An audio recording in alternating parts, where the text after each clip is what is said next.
Welcome to Guild, the Shadow Syndicate, the new 3rd edition rulebook for the Guild. Really excited to share this one. As some of these new adventures start coming out, hopefully this summer, you're going to be able to handle a lot tougher adventures. And so we wanted to make sure that the 3rd edition rules covered everything you need to know for higher level war clans. Obviously, you're going to have your guild master and your companions and your usual cast of characters. And then we've added the Warriors of the Isles. The Spirit Fox got a big update. You'll see it through the shapeshifter and the possession skills. And what makes her really cool is she's the one good guy in your war clan. Then we've got the Oni.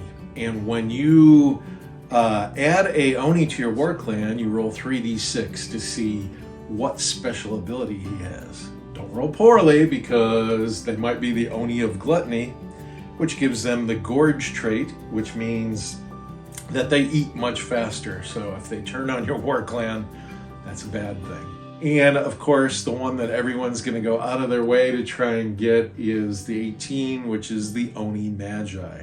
And the Tengu is the new one. They're the winged gods of death from the Hsia Isles.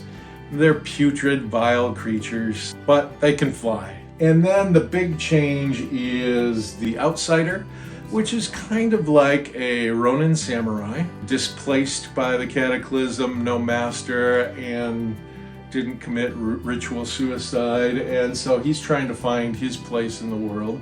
If you have a really good eye, you might notice foot pads have gone away completely. And here's where 3rd edition really comes in.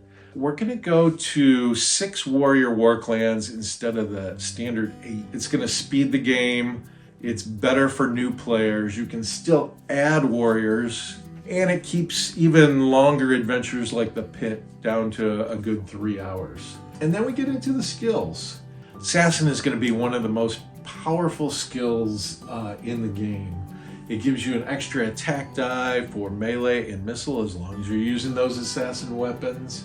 It's +1 to damage feats and +1 to injury outcomes. Dragon Spirit is a huge change.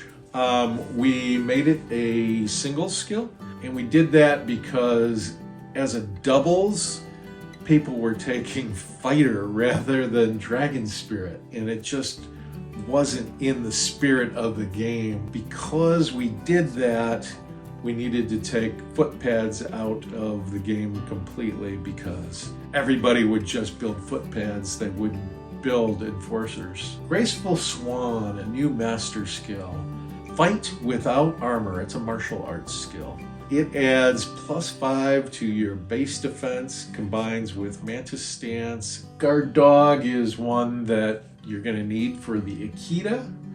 Hidden Nature is the one that allows Onis not to feast. Supple Willow, it's a new martial arts skill that allows you to redirect the arms of your opponents in melee. Swoop is a nasty new Tengu skill which allows them to kind of dive bomb people. And Wild Boar is a new one, martial arts skill that adds extra damage to claw attacks. That is just melee weapons. Lots of new stuff in there, from the Reaping Staff and the Tampa and the Yari. And next page, we've got a lot of missile weapons, including Setting Sun, which is the first explosives in the game. Don't oops or it's blowing up on you. Tons of different kinds of kimonos and things that Guild can wear. So that's kind of the super quick overview of 3rd edition. So get your gaming group together, try any of the 3rd edition war clans, let me know how it goes.